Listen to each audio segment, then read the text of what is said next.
Alright, and we are now back. Episode 3 of I'm a Playin Betrayal at Krondor. Defender here, alongside again J Ricochet. Hopefully we've resolved the audio-video desync problems that plagued episodes 1 and 2. We should be able to get right into it and not have to edit the videos for 25 hours in a row. Alright. Again, living dangerously only with the bookmark save. Well, it's a book. What more do you need than a bookmark? Yeah, and this game really tries to tout itself as, a book, interactive book with all of the bookmarking and the chapter headings and all the text everywhere, unfurling of pages and things. I don't know. It's somewhat successful. Alright, so we just got that quest from the scribe to get the puzzle chests, or the puzzle chest west of Hawk's Hollow. So now we're going to continue on, trying to get to Tearsog. There's a couple of treasure chests I kind of want to open, and just visit that town, see what we can see there. So we'll just amble through down the main road. So do we have respawning encounters, or is there random encounters in this game? So they're not random, they're all explicitly placed. So that guy. That guy. Should we click him? That guy there. He's sleeping. Thinking only made it worse. There's a dead guy on the side of the road. Why not loot the corpse? I had a lot of cash on him, too. Give it to old toupee graybeard blackhead. That's a great name for him.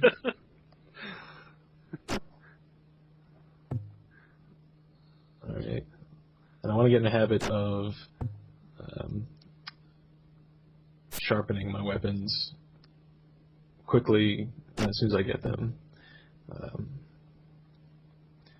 Just want to get in the habit of that. So the mechanic for leveling up is that behind the scenes there's 256 points of experience, and every action gives some amount of experience. It's all hidden from the user, though.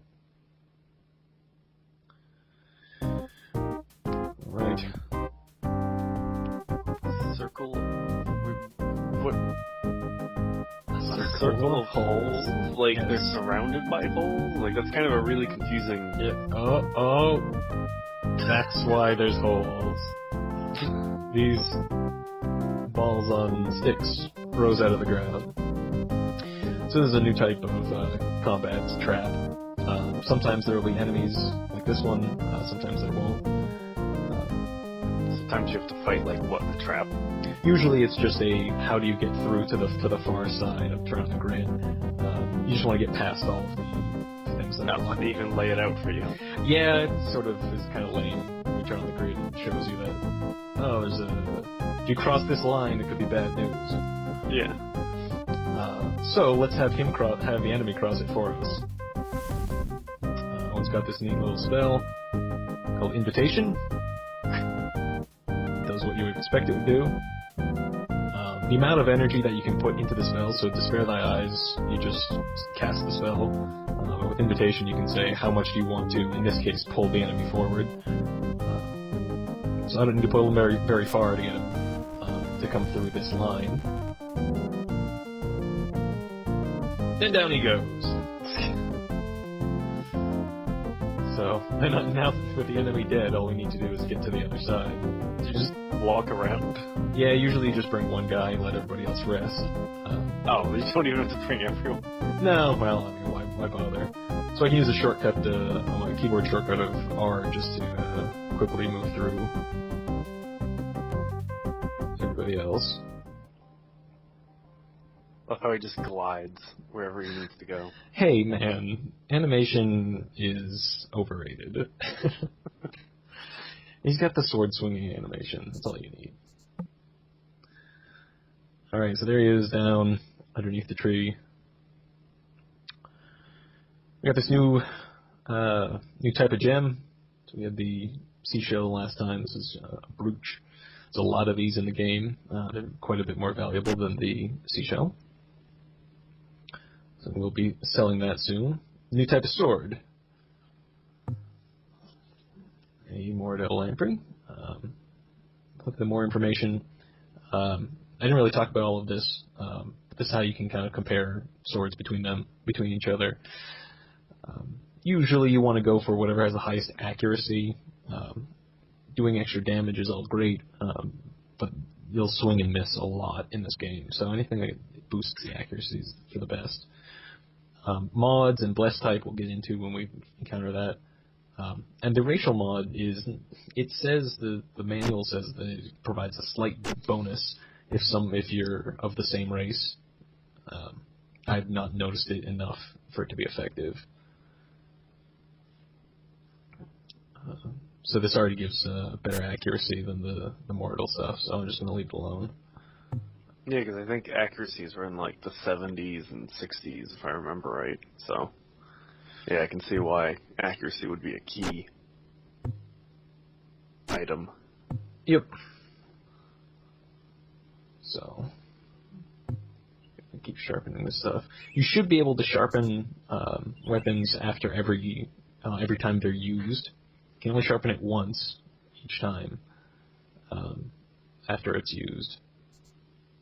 But you don't have to use it in 10 or 12 battles before you can sharpen it. Alright, coming south off the road, another puzzle chest. These are great. The music from these puzzle chests is so embedded in my memory because, like I said, I sat through and clicked through all of the spindles over and over and over. This one's a little more obvious than the last one, at least.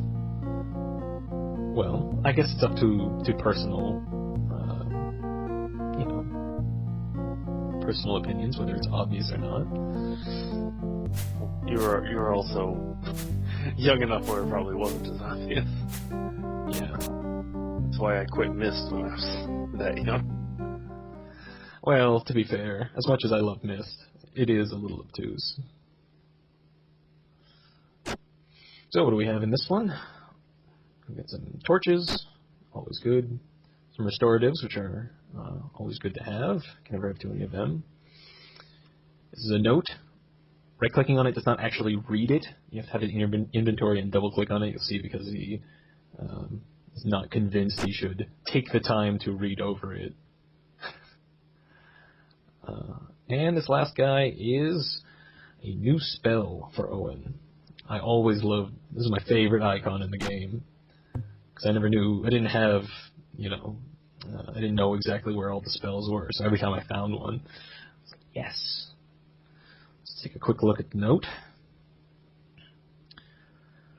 Introduces a group called the Six, who appears to be hunting Gorath, and they seem to know that Locklear, his official title is Signier, is escorting him. Interesting. Alright, let's take a look at Eyes of Ishap. So just double click on it. Uses the scroll up so we can't read it and then resell it. Does that say an hour's laboring with the scroll? It sure does. It takes about an hour to memorize the spell.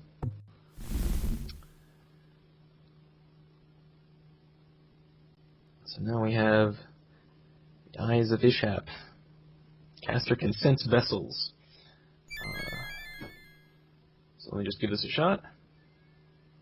What this does is pulls up a little version of the map and highlights any of the chests or anything that can be anything, not corpses, but pits or anything stationary, fixed that you can click on to interact with. It can be pretty handy, although it's a little costly. You saw that there was I could spend varying amounts of health on it. Unless you spend the full health or the full energy on it, it may not be entirely accurate.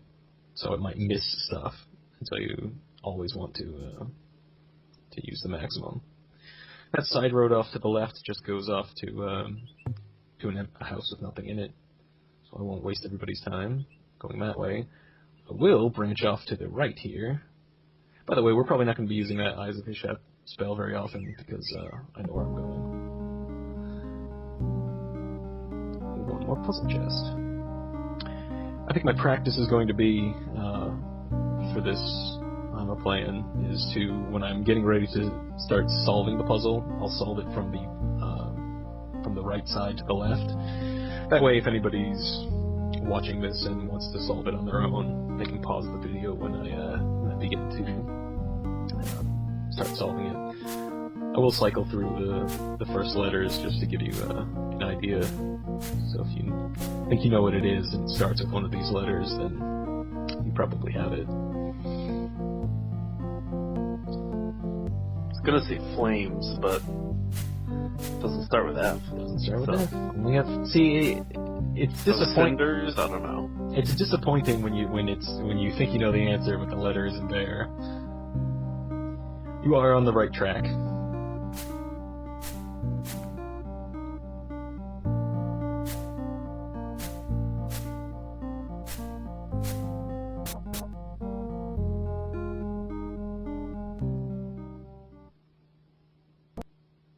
I like that one. It's nice and concise. A bounty. Another oddly shaped sword. Another note that no one can read because who knows if you have the time. I don't have the time to glance through that note. Oh, when your inventory's full, you get this. Gorath gets angry. No, I can't fit that in my pack. No, you can't fit it either. No one's gonna use it. 2 more scrolls. This time, Flamecast and Stardusk. Very early game spells. One of them is a lot more valuable than the other. So let's start by reading that note. That's the same note we had last time. I gave it to Locklear. Alright, Nighthawks. Not sure who those are yet. Advised that traps have been set up. One south of Zun, which is a town, and the other is west of Tirsag. Well, we can check that one off. Yeah, no kidding. They're of an inferior grade. You can just walk around them. No. Those are the earlier ones that were inferior. These are top-notch. Oh, okay. Testing the new design that you can just walk around. Alright, so I'll go through and I'll read Flamecast and Stardusk. We sit there, right next to this chest, is Owen. Owen, who again is a farm boy that we're just dragging along to Krondor in the opposite direction. We're going to sit around for 2 hours while he learns and catches up on his magical studies. This cross next to the sword that we just picked up, this is going to be a bless type. There are 3 different types of blessing. Number 1, number 2, and number 3. Very original. And it gives bonuses. I think this is plus 10% to both accuracy and damage. So it is pretty good, although it's hard to exactly quantify it. The calculations will get run if you equip it and you go to attack somebody with that sword. So what's the racial mod? So the racial mod, which exists on both swords and armor, gives a slight bonus to the wearer or the user if they are the same race. Like I said, it hasn't been noticeable in any of my playthroughs. Swords, as you encounter new swords in the game, they do more damage and they're more accurate. They do more damage and they're more accurate. The armor protects more. It's like, why even bother worrying about which race it is? Just pick the best stuff. So this is the only time we gain any elevation in the game, is when we go over one of these bridges. We went up a few pixels when we went over that. So that's pretty exciting. Off on the left side here, just after the bridge, come across a graveyard with a little chest in the back. There's a few graveyards in the game. Each of them have sometimes humorous names or sayings. And then you'll always be asked. Owen, for some reason, is the one to say, "Shall we dig this grave up?" I'd like to think that, regardless of whether we should or not, Locklear glances at Gorath and says, "Are we sure we want to bring this guy along with us? Can't we just kill him now?" Just got kidnapped. Now he's like, "Hey, let's dig up this grave, new friends." And he's like, everyone else is just like, "What is wrong with you?" So we'll opt not to dig that up. Take a look in this chest. Very exciting. It's a one low-quality shell. All right, well, we will be back to this graveyard sooner or later. Instead, we're getting close to our destination of Tirsog. Isn't our destination west of Tirsog? No, the chest is west of Hawks Hollow. Oh, okay. Tirsog's just sort of the... Our real goal was that mission, but I figured since we were close enough to this town, we would stop in. Alright, first stop is always the shop. Let's see if it's still open. Starting to get dark. Ah, good. Appear to be the last customers of the day. That's great. Alright, so it's a little pawn shop. Looks like they got little nicks and knacks. Just unload your 300 pounds of gear that everyone's carrying. Right.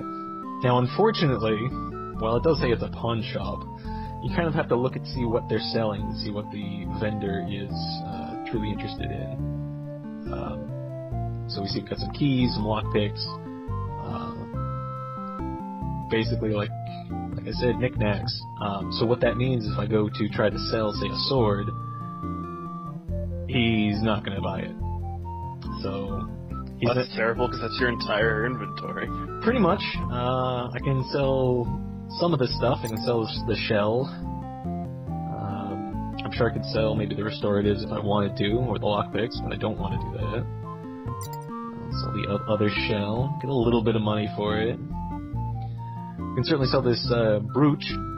Now, the gems, like I said in the first episode, some of these gems have value outside of just selling them. Only 37 sovereigns, Jesus. Yeah, and not every vendor is the same, so there's lots of shops in the game. And depending on where they are geographically, how prosperous the town is, there's different shops will buy stuff and sell stuff for different prices.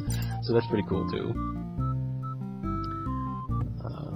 So not much else we can do. We're carrying a lot of armor here. I guess maybe I can swap out for some nicer armor there. But I don't think we can sell anything else. So let's see. Is there anything we want to buy? The Ring of Krondor simply provides lighting. Sort of acts like a magical torch, which we don't need because we now have at least not only torches but also that the new spell provides light. Armorer's Hammer. I think I would like to get one of those. I'd also like to get a practice loot. We haven't had a chance to witness the glory of loots, but we will soon enough. So I'm going to get the glory of loot? Does it act like a weapon? Not quite, but it is handy. I would love to be able to haggle this stuff down. Owen is currently our best haggler, and he's currently not very good at it. I would... one other thing to notice is that the items that we've just sold to the vendor are now available for purchase. We can buy them back. At a steep markup, if you'll notice. It's about 4 to 1. Now, obviously that would be a terrible idea to buy this to the gems back. But there are cases where it may be handy to do so. There's actually a bug in the game, sort of a money-making cheat that lets you that involves selling certain items and then buying multiples back, because it's not just one. I could buy a dozen of these shells. There's a lot of bugs in the game that, if you know how they work, I'll let you really rack up money, item dupes, lots of things. All right, I'm not going to fuss around with this. Certainly off camera, I will try to raise his haggling a little bit more. But for now, I'm just going to buy it at face value. And I am going to take that shovel as well. So Aventurine repairs crossbows. It's a liquid that's supposed to, work on the crossbow strings. I think everything else makes sense.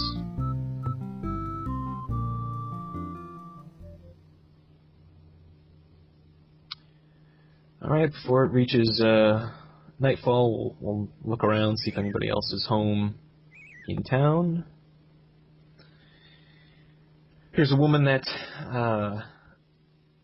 whose husband is scavenging for the Three Hillmen, which is that shop we were just in.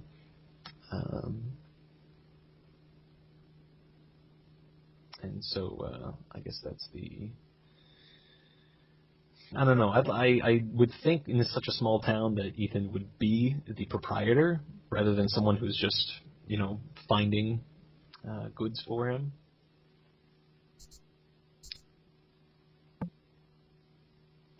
Here's the other guy that's in town, the Undertaker, who apparently was at a Gravedigger convention last month, and he talked to Lamut's digger. Talked about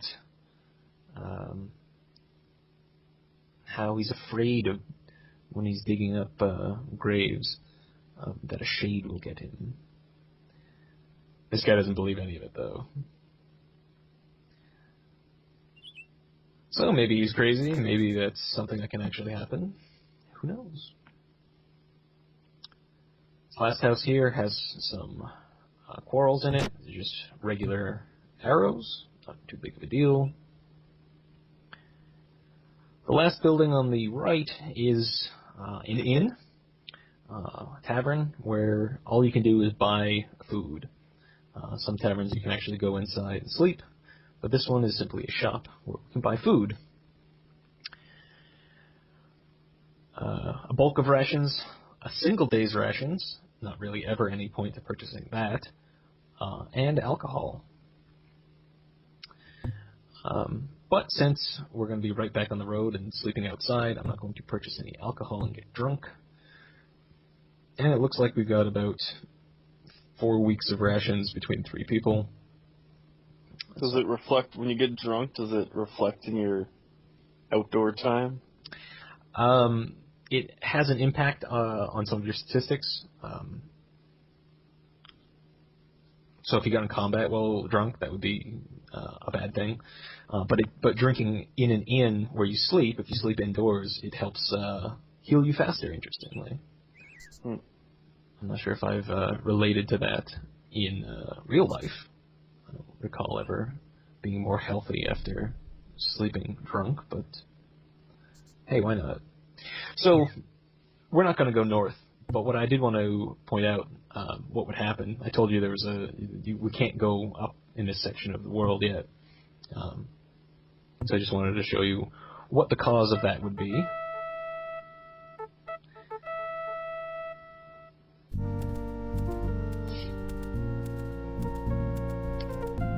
So a horn blasts out. I could have needed to point out his age. 40-ish.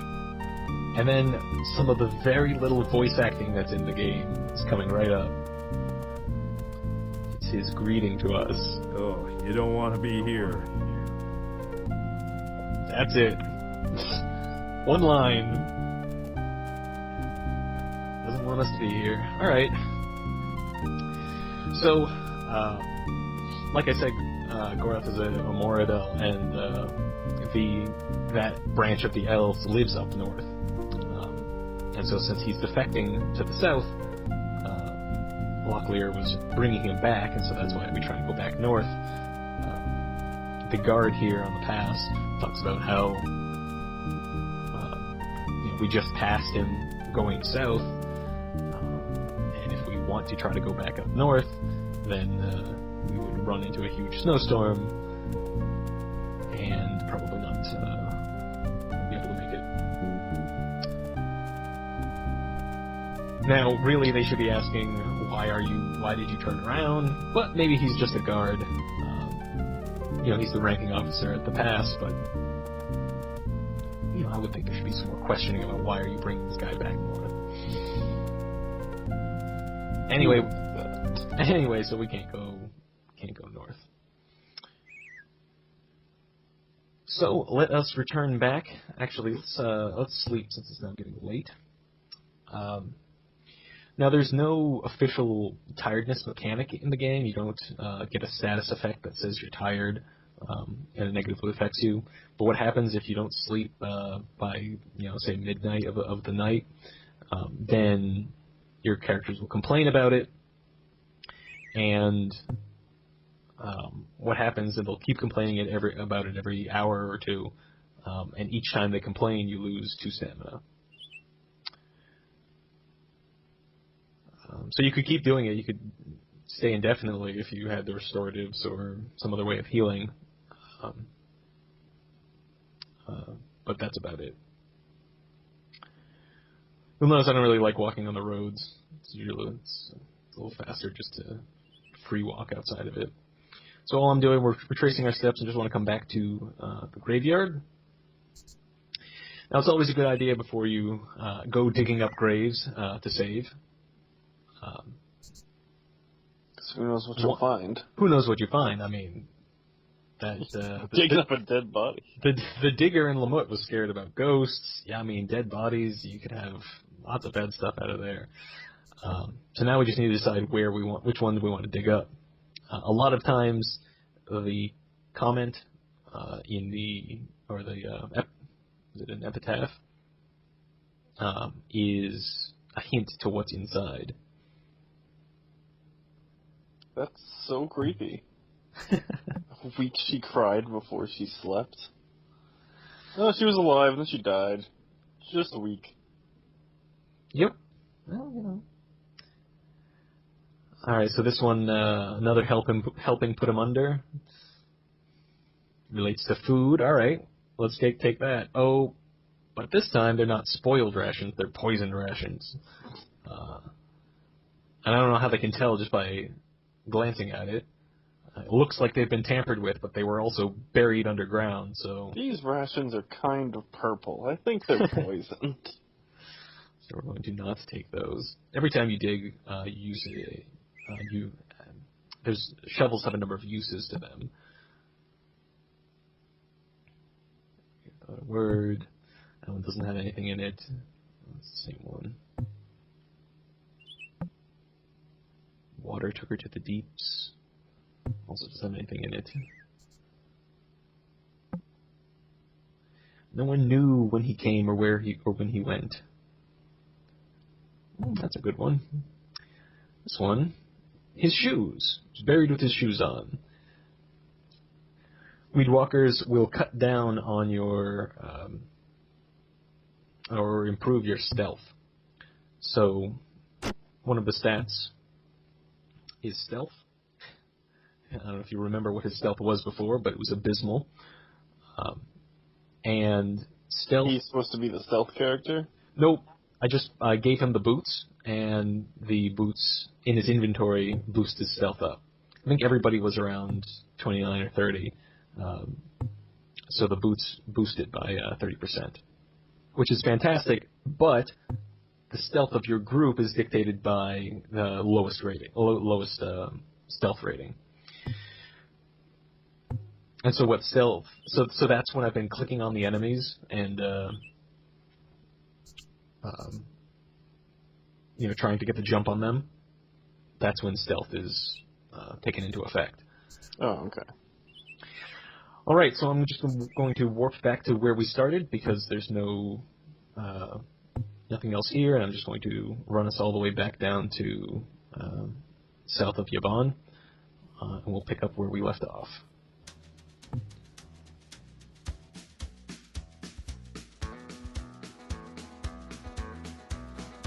On the road again. Just can't wait to get on the road again. The life I love is making music with my friends. And I can't wait to get on the road again. On the road again. Alright, we're back where we first started the game. This was the road that we shot off and went north. Once again, it's dark, so we'll just sleep until just before dawn. And in the next episode, we'll start going south. We'll check out Lamut, maybe find that Gravedigger that is afraid of ghosts, and see what else we find. And onward to Krondor. Alright, till next time.